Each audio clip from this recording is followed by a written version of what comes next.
This meeting is being recorded. Hi,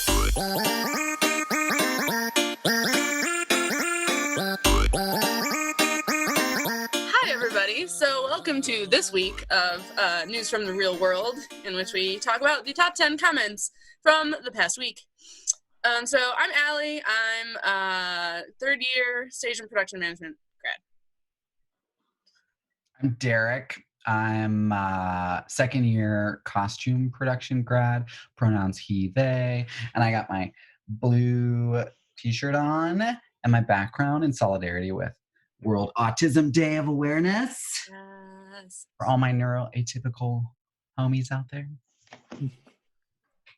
My name's Parker. I use he, him pronouns, first year SMPM grad student. And I am Danian, a third year costume design grad student, he, him pronouns. And I'm a logo. The logo speaks! So we have a lot of really great articles this week. A lot of them do have to do with coronavirus, but some of them do not. So exciting.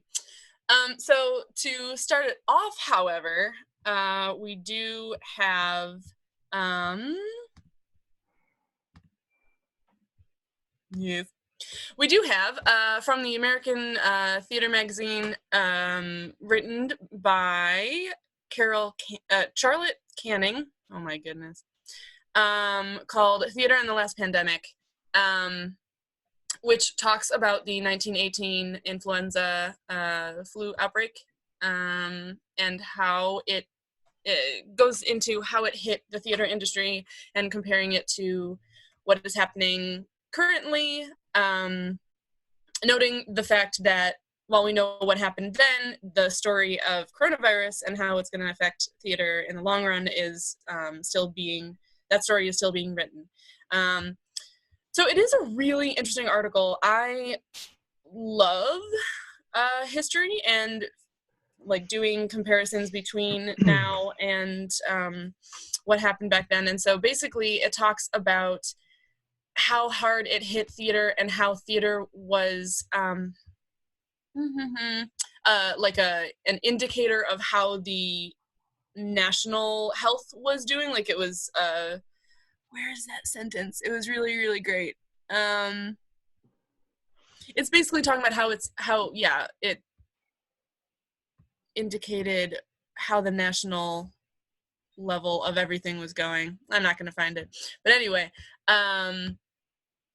and they go into how it got lumped in with churches and schools, talks about how the churches and schools and theaters were all closed, and yet places like restaurants or cafes, shopping places were still open. It hit theater really hard, and eventually they actually protested it, and they said, these are all places of large assembly, all of them should be closed. And it also goes into how the war took precedence, to be honest. And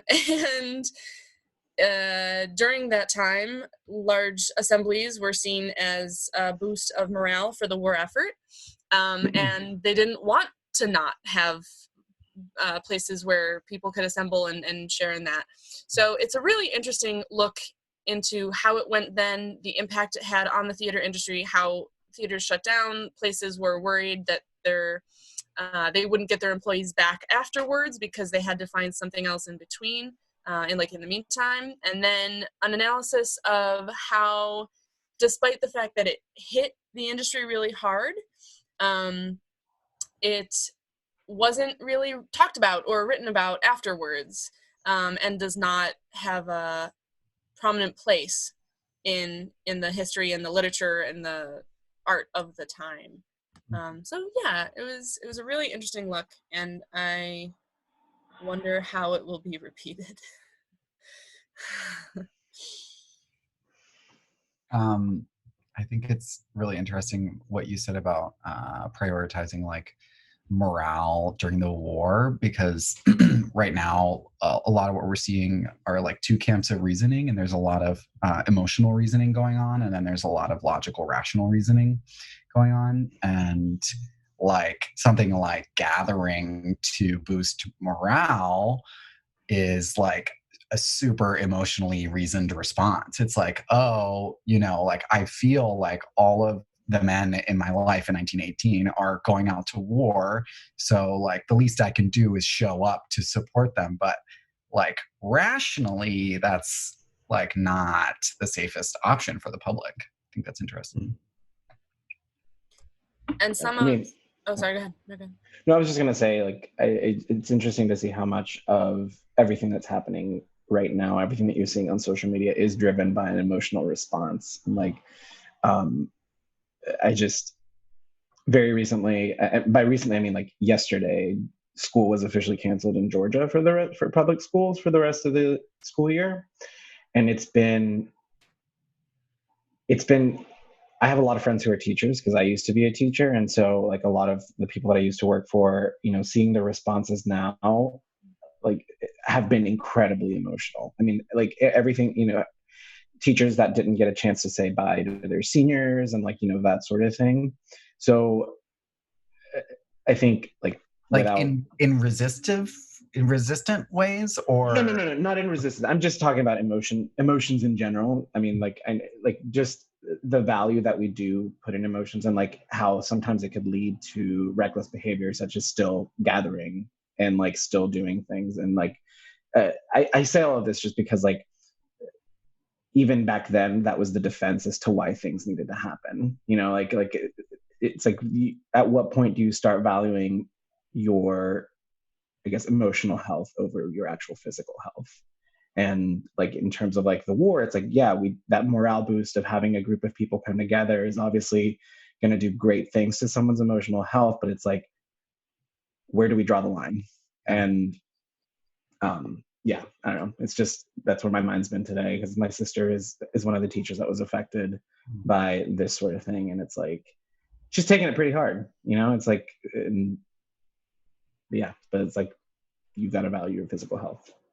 And they talked about the like the theaters having like the last day, and people, huge crowds came because they knew they wouldn't be able to do so afterwards for a long time. And it's like, and it's funny because, and I don't know if it's because it was not talked about and not planned for, but maybe that was a contributing factor. But like, we still did that. Like Disney still had a big blowout, like, goodbye, we'll see you in a couple months. And like, so many, the pictures of that, like there's huge crowds that they did before they closed their doors just a couple weeks ago.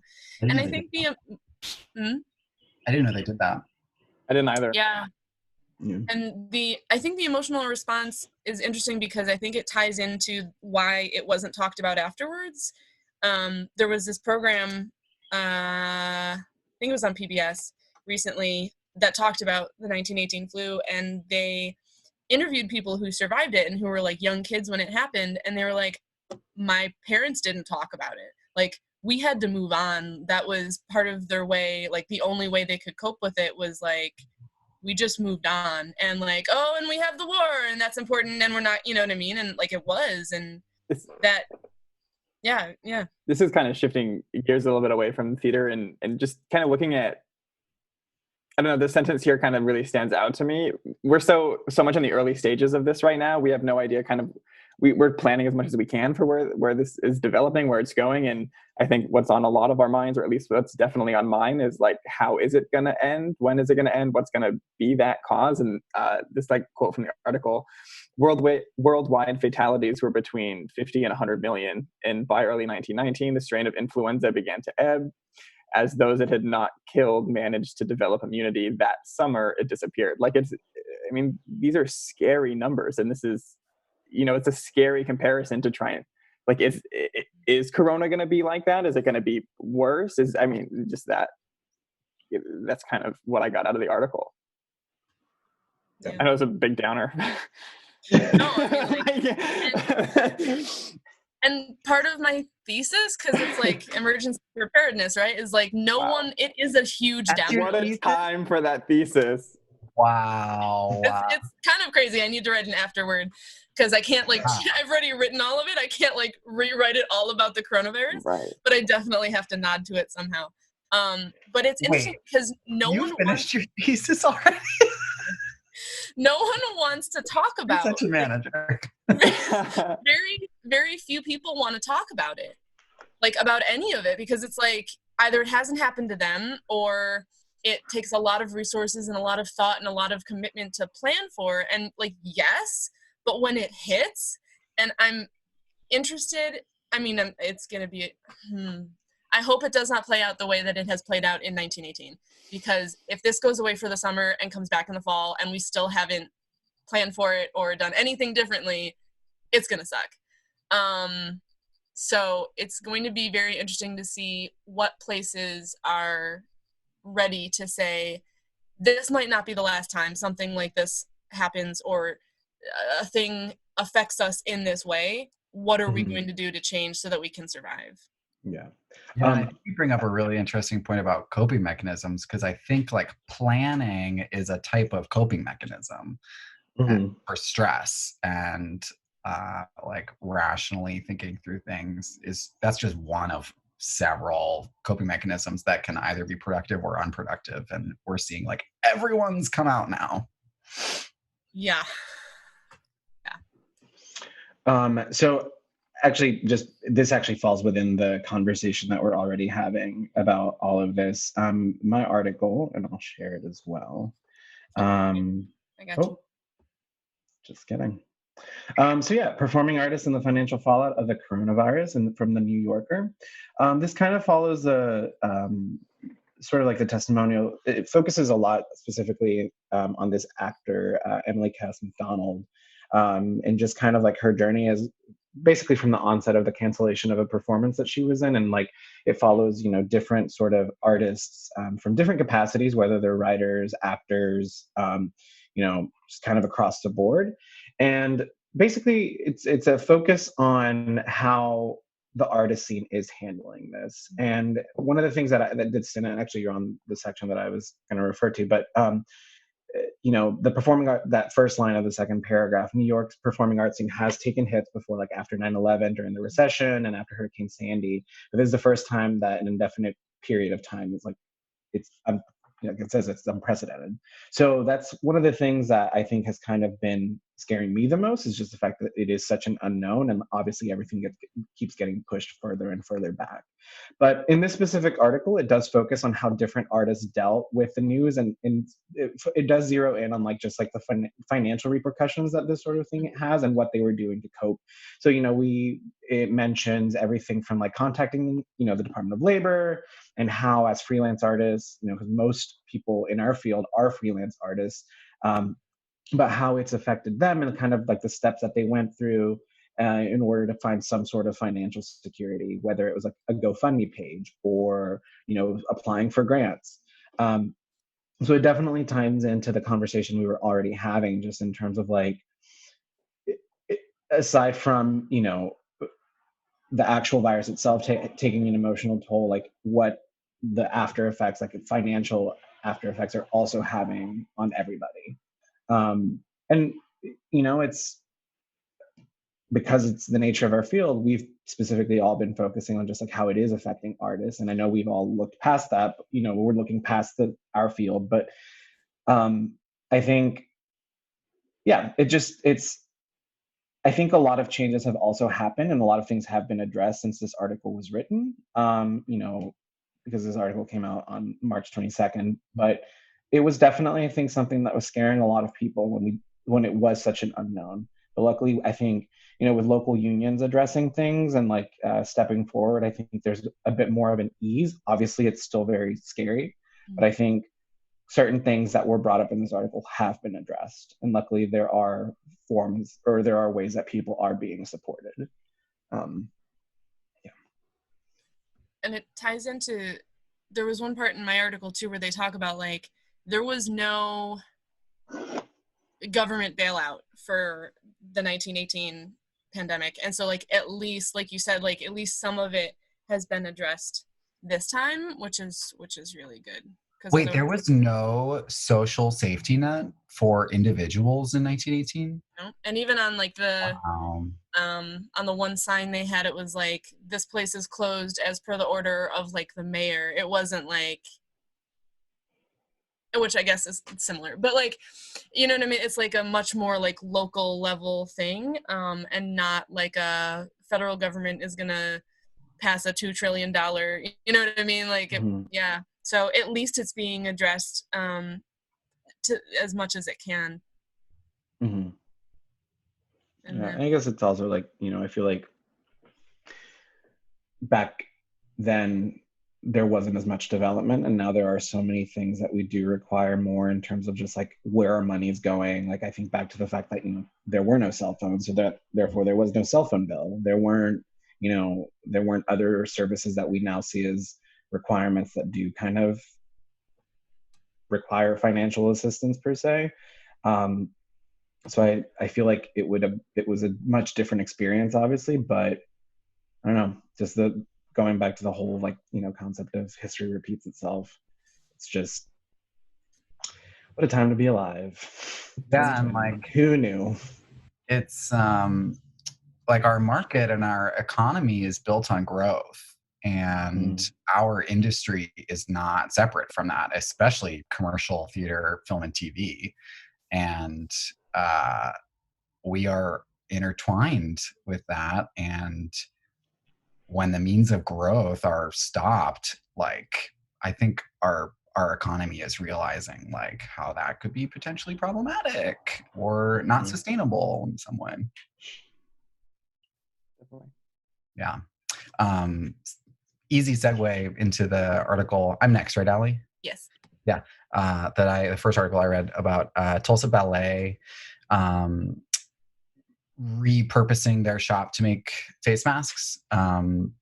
They are not making N95 face masks. They're making them for people who do not need like the technical protection of an N95 mask, which is still super necessary. It's just really awesome.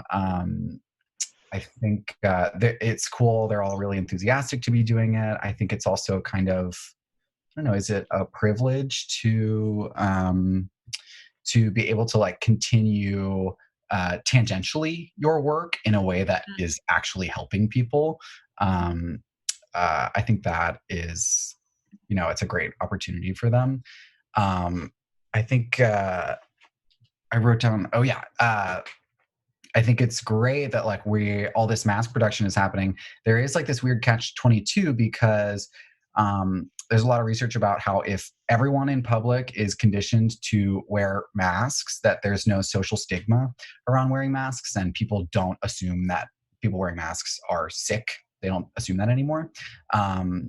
But the CDC right now in our country is having an issue with ordering people to wear face coverings whenever they're in public, because they think that if people do that, they'll take social distancing less seriously. So it's like, oh, everyone outside has a mask on. Now we can like be closer and hang out intimately. And they're like really struggling with how to message that to the entire population. I feel like this is a good, there was a comment from a student. Let me find it really quick. Maggie said, I wonder if the Carnegie Mellon shop has any N95 masks laying around in the shop. I also wonder if every scene shop in the country has 20 to 30 new masks laying around, if there's a way to redirect those supplies to those in need. I didn't reach out to DR or Ben, but I asked Tia if there were any face masks that she had in the shop, and she said that there weren't any and that she wasn't aware if the university had collected, because I'm sure like there are N95s in like the chem labs and things like that. So hopefully they did, but I couldn't really dig around for that, Maggie. Sorry about that. Also, this is a good time to plug. Can I screen share, Allie? Yeah, here, wait, let me stop. Oh. Okay, good. I'll just do this really quick. Oh God, I've never done this. Desktop? Yeah, there we go. Did it work? Mm-hmm. Okay. So there's a thing in Pittsburgh going on right now called Operation Face Mask, which is being organized by some IATSE folks, but they are open to any volunteers donating supplies, stitching, and dropping off, driving things around. So if you are interested in getting involved locally in Pittsburgh, check this out. It's pretty cool. That's awesome. It's awesome to see the production of masks that aren't necessarily the N95 medical grade mask, because I've seen a lot of articles about warning the general public who aren't infected about buying too many of those masks, and because it's limiting the amount that hospitals and those who really need them have access to. So seeing the publication of all of these other masks is very great. I mean, it also ties on. Oh, go ahead. Sorry. I was just gonna say it also like kind of ties into the article that was next. I think it's the one that Jess had, where like I mean, I'm just bringing it up because it's literally along the same lines of like the fact that theater professionals or just like costuming professionals are also stepping up to go beyond just the masks, but we're also looking at protective like gowns and that sort of thing. So it's just it's great to see how, even though we may not be necessarily working in what we want to be working on, that there is a opportunity for people of our industry to kind of be very valuable in this sort of effort. I know specifically within our costuming department, Susan's been very vocal and very passing along as much information in terms of how to get involved with making more masks. So, and like what you were saying about just kind of reaching out to different units of the university, sort of donations that can happen. Yeah. I have to say, I have a little bit of a criticism for our leadership at this moment, but like, you have the power as the president of the United States to it's like which leadership? Yeah, I was like, whoa. I would not be coming for CMU's leadership on here. You have the power as the president of the United States to centralize production and organize production.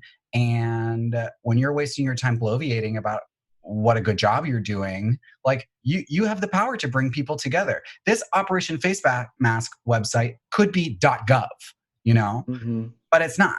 And like, I think we have to examine that in a way. Like, it behooves us to see like where these gaps could be filled on a grander scale, a more organized, bigger scale.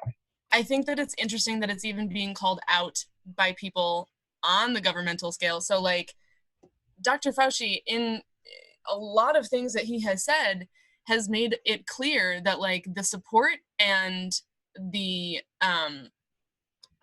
the support and the drive to do this is coming from the private sector and from private organizations and from theaters who are like, you know what, we can bring back our costume department and have them make all the masks. You know what I mean? And from mayors talking to each other and trying to figure out where resources could be diverted. And it's interesting and disheartening that it is up to the private sector to fill those gaps. And individuals, not just for profit, but just people who feel like they should be helping. But it's like, there's no central place for information. It's hard.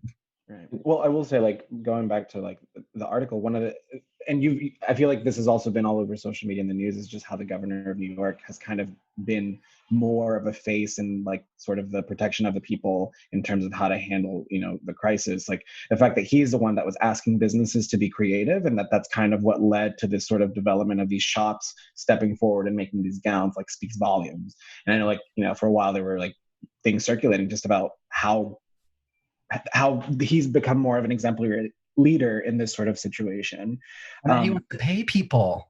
Yeah, and exactly. And I mean, the fact that this is also like this sort of movement that's happened in New York has also been kind of pushed forward by an actor, Javier Munoz, who, like, I think he got a lot of attention. I think when he stepped forward, I think as the second Hamilton when the production initially started, about how he's been like a big proponent and like making sure that these people are getting paid and that there's enough money to kind of push forward.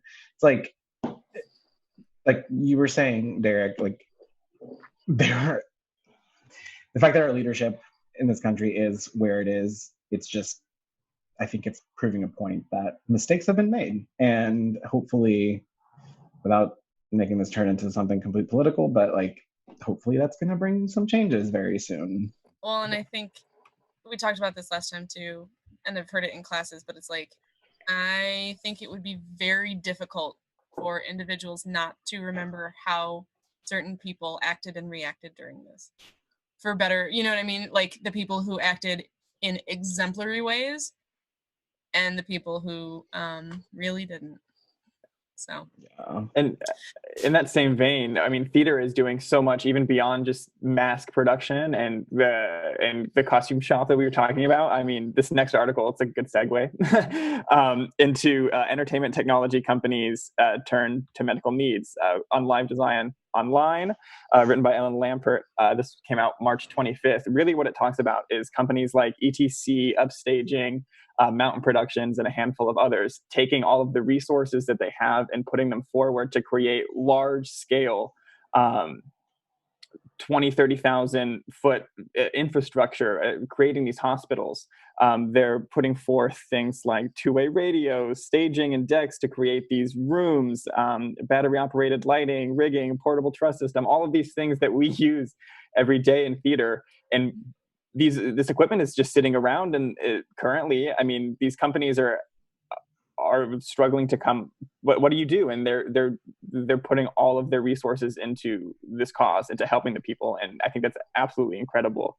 Some of these companies have like semis and semis and semis. They do all of these rock and roll shows.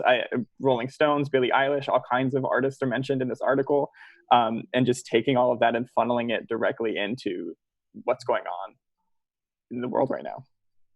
And that's really what the article that's really the point. I guess that's most of what it is. It's not a terribly long article, but I like how creative people in creative industries are finding ways of using that creativity, right? Like exactly like how they're saying, like Tate Towers sent out a piece of, I don't even know if it was like just a publicity thing or what, but it was like, we are trained, like all of our people are trained in how to take a space and create a new space out of it, and like how to take spaces and make them into what the client needs. And like we willingly offer our services in this time, and it was like lovely. It was so lovely to see. It's like, yeah, what do you need? Do you need obviously they can't provide like the tech for it, but like, do you need an emergency hospital? Do you need an ICU unit? Do you need, I don't know what, but just really lovely to see. And Mountain Productions is even going so far as creating like power and Wi-Fi stations and offering free tech support. Like they're offering their own personnel for free to anyone who needs it, any infrastructure that they set up. I mean, it makes me proud to be in this industry, watching how everyone is doing everything that they can, as much as they can, using the resources they possess. Is amazing to see. Absolutely. I totally second that. And I guess like to counter that in a way is like, I just wish we had more organizing power, because like there's so much energy and enthusiasm and like an urge to help, which is beautiful. But if you don't have organization behind that, and organizing and organizers are like a very specific people who have a very specific skill set that people who are enthusiastic and energetic don't necessarily have. And like, I'm friggin' looping this back in again, but like, you are also the organizer in chief as the president of the United States. Like, yes. If you need to mobilize people to do something, like that is what, that's a central place for that. So praying. Yeah. So the next one we have, Damien, is that you? No. Are we going to move? Unless we want to. Oh, yeah, I guess it is mine. So performing for no one, the important work of in-studio audiences. I mean, this is also in reference to the coronavirus, but it was mostly a focus on the importance and the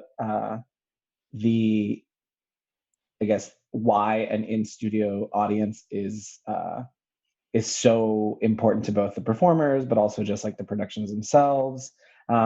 It didn't do so much focus, it wasn't necessarily focused on what's happening now. It's just more of an exploration and an explanation of why they are so valuable. I mean, basic summary of the article, in terms of like why they are so necessary. They increase the performative energy of the actors, and especially if it's like comedians. Um, it also went further to explain how it's also important in like political shows, in addition to just the laughter of the comedic points, but it also kind of elevates the messages that are trying to be relayed. It also provides laughter cues for the viewers at home, because surprisingly, it provides a bit of comfort so that the person feels like they have a good reason to laugh. And it actively participates with the shows themselves, and it boosts the credibility of the hosts and, again, what the message is. So yeah, that was truly, I mean, it was a much lighter article. It just kind of like was brought up by the fact that obviously now we don't have studio audiences. So they are, very much missed for those venues that do require the audiences. And hopefully we'll go back to having people in seats very soon. How's that? I do wonder if we're going to see a resurgence of laugh tracks. Well, the thing is, like, I guess the shows aren't being produced, No. so Right, yeah. So, But I'm like moving forward, like thinking about like how to limit the number of people that you have there. Like if you only have the performers and the people actually producing it, like do you not have the audiences live? I don't know. It's interesting. Yeah. It's even interesting watching it on like smaller levels like Instagram Live and Facebook Live. I've been watching a lot of drag queens performing on the internet lately live, and energy is such a challenge. And the ones who I see like really succeeding at it have put a lot of pre-thought into preparation into like their production, like however slim that might be. They've thought about how they're going to transition from one guest to the next, and how they're going to, and they've like produced commercial breaks of funny videos that are pre-recorded so that they can have a live break, which is also important. And they have like campy, like purposefully silly laugh tracks, Right. that works. So it's interesting seeing people problem solve too. Yeah. I mean, like last week when we talked about like the fans moshing at home, but like completely separate. And it's interesting, yeah, like how do you make people feel connected when everyone is isolated? Yeah. So interesting. So kind of transition from there. How do you work at home? How do you take a place that is supposed to be a respite from your workspace and turn it into your workspace? Yeah, I'm glad I read this one because I have been struggle busting through this concept right now. I gotta say, like, it took me 2 full weeks of almost zero productivity to emotionally adjust to this new situation. And it wasn't that I was like depressed and sad and not doing anything. It was just like I'm existing in a totally new space, and it's almost like the first 2 weeks of school. It felt like we were starting back up again. And I'm definitely like giving myself and everyone around me grace in that. And like, I really love that our professors are giving us grace for that. But it has not been easy. I highlighted a few things in the article. I think the overall umbrella on this is to recognize that working from home is a privilege of access and accessibility, and not everyone can do that. And it's not great to assume that everyone can do that. And if you can't do it, this article impresses on people to tell their bosses to shift to working at home if they can,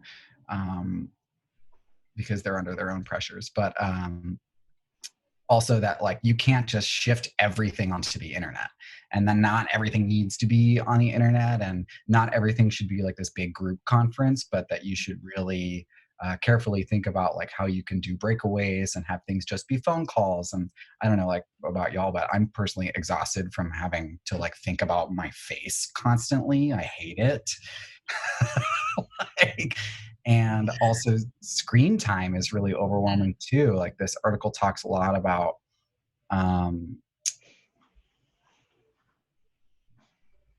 where's that one spot that I found here? In the absence of a water cooler, Mr. Crypto, which is the name of this blog, has found it helpful to have messaging channels dedicated to sharing music, posting interesting articles about our industry, as well as current events, or generally shooting the breeze. So this blog is made up of several contributors from all over the world who collaborate remotely. So they've been practicing this for a while, but like when you're Zooming all day and you're conferencing all day, like the last thing I want to do is like be on extra channels of screen time with the people that I'm already on screen time with all day long. So I could see how that could be challenging too. It was interesting. There were some good tips about like actually how to work from home, like the 20-20-20 rule. Every 20 seconds, every 20 minutes, look at something 20 feet away for 20 seconds. It's known to help with your eye health. Like brighten up your room, which is like an accessibility thing. It's like maybe a student can't afford to buy a lamp to brighten up their room or whatever, or maybe they don't have windows around. I love this thing that says dress appropriately. It can be freeing to work from home in your pajamas, but consider dressing like you would if you were going into the office. And I've definitely been thinking about that lately because my ass has been wearing elastic for 4 weeks now. I mean, I can speak from experience on that one. For the like, basically once spring break started and then once all of this started happening, I sunk. I was like, thesis, what's that? Like, I could not do it. And then one day I finally I think I read it in some other article that was I just needed to get up and get dressed. So like in the mornings, like starting as of last week, I make it a point to like make it get dressed as if I were going to go into the school. Like, even if it means like like not just lounging around. Cause and it works because on Monday I didn't do that and I got zero work done. I literally just wanted to sit on the couch and not do anything. And then today it's like I've managed to get up and be productive. So I can definitely vouch for that tip. I am in the exact same boat, did the exact same thing. First 2 weeks, I was like living in my pajamas, sweatpants, this hoodie. I wore a beanie to every Zoom meeting I had for 2 weeks.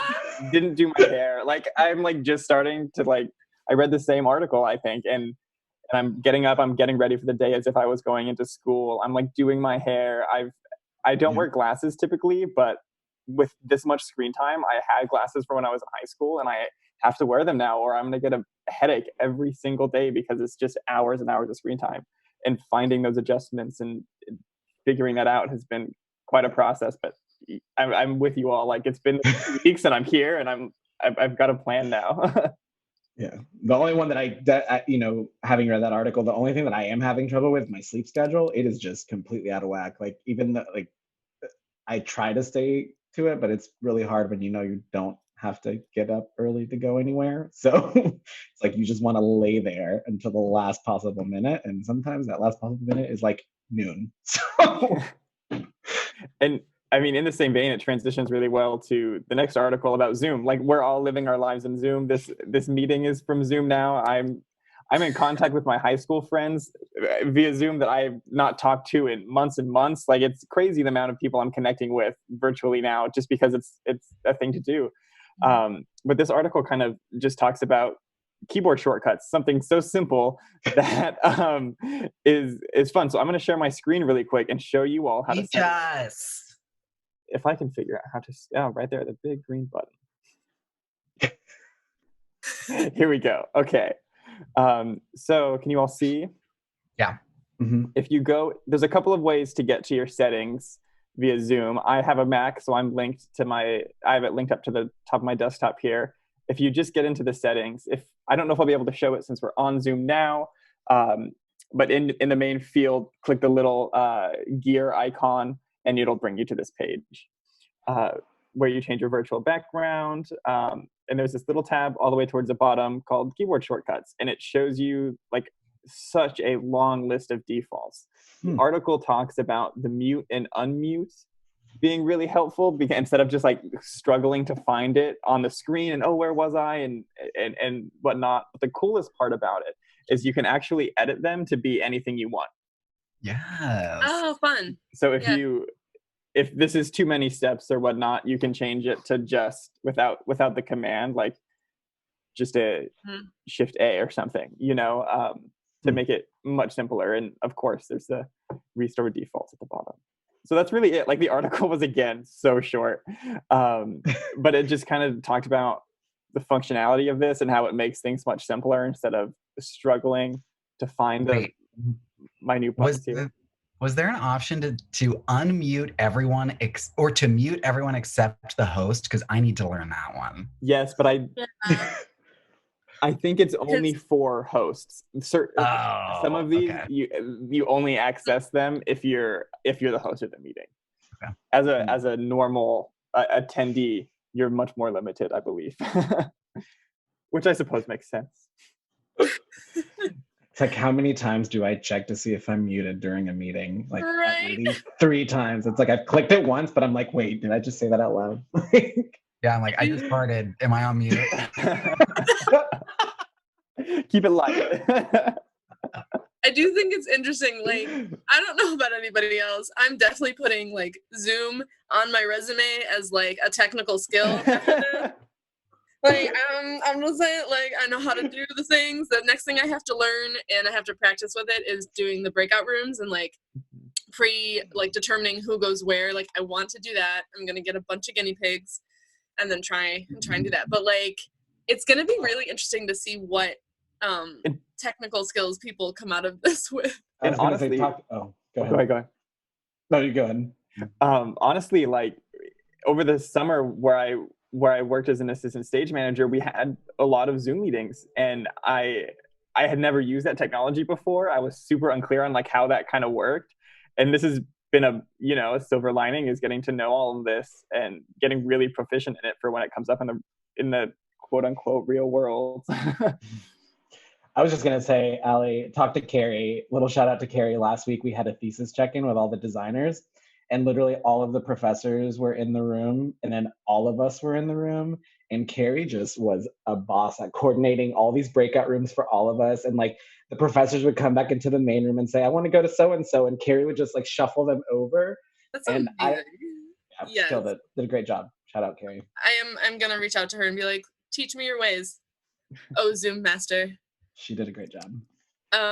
So this transitions actually really well to the next article, which, because like I said, it's going to be very interesting to see what new skills people come out of this with. I'm trying to take this time to master stage right, so we'll see how that goes.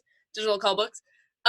So this article was not about coronavirus, but I think, like I said, it gives people a lot of really good things to look into if they have downtime and they want to expand their technical skills, type of thing. So this is Top Educational Guest Blogger series on etcconnect.com by Rachel Frederick, and basically talks about a bunch of guest bloggers who talk about different technical things and give insights, and the series are all clickable. You can read through all of them. They're really interesting. They talk about LEDs, they talk about MIDI and SMPTE, they talk about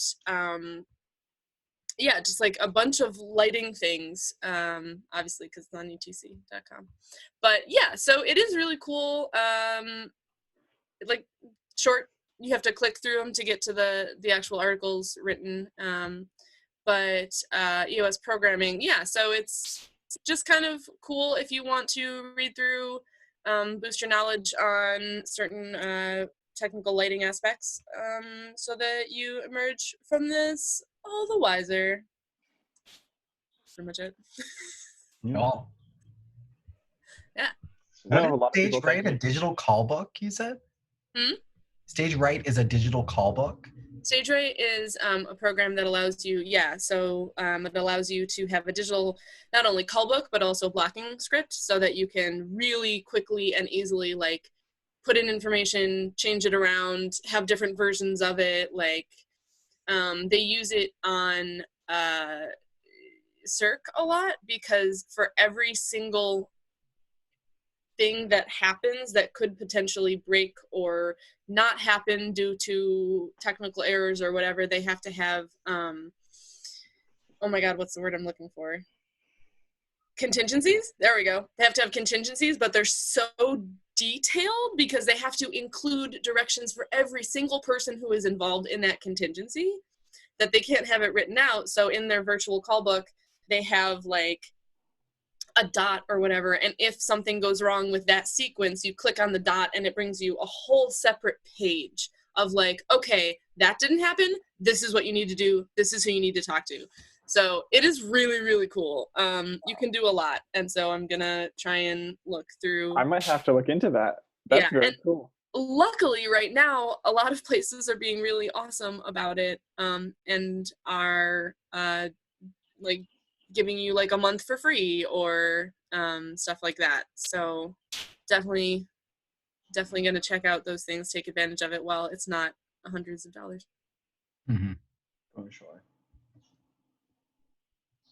Our last article today is different. It is uplifting, which I love.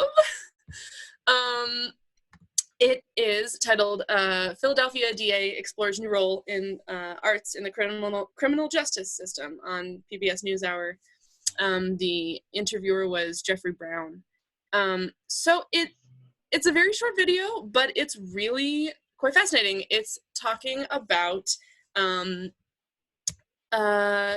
this prior inmate who has a history in the arts, and he is now using that to team up with Philadelphia criminal justice system to, he's an artist in residence with the Philly DA, which is really interesting. And so he's working with them to basically like expand knowledge and do community projects that call into attention the current criminal justice system, how it's flawed and how it could be better. It's a really, like I said, it's a short video, 6 minutes long. It's really, really cool to see that not only, because it's a huge problem, this country is not set up for people who either like choose a wrong path and then cannot possibly be rehabilitated. It really works against any rehabilitation. So they're trying to call that out and change it, which is really lovely through the arts and through, you know, community projects. So it's really cool. I did want a little bit more. I thought it was great that they are putting this out into the community, but I felt like in order to truly change the criminal justice system, and obviously that takes into account like the educational system and the economic system in this country and all of these things, like the housing system in this country takes into account a lot of things, but I felt like it's great to put art up there, and art certainly has transformative power, but I think it needs to be communicated to those who have legislative and law making powers to enact change on the governmental level. So that I did wonder how that's going to transition, but I'm glad that the position from the DA's standpoint is that they're very accepting and supportive of this. So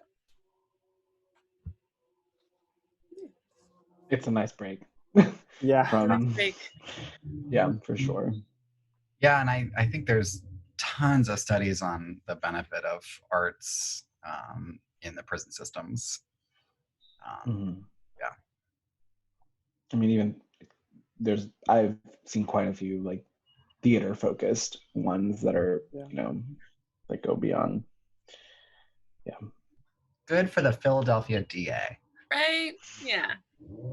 So, and they said towards the end that other DAs are contacting that, I forgot his name, Lenny, that DA, and like asking how that program is going and like whether or not it could work for them and stuff like that. So definitely spreading in like a good way. So I know spreading has bad connotations these days, but like good spreading of hope. Coronavirus. Spreading. Oh my god, it's the new greeting. It's like Handmaid's Tale. Good spreading, everyone. Good spreading. So yeah. And on that note, right. That's the. So thank you for joining us. Come back next week. We're gonna talk about more articles, and it'll be great. Bye, everybody.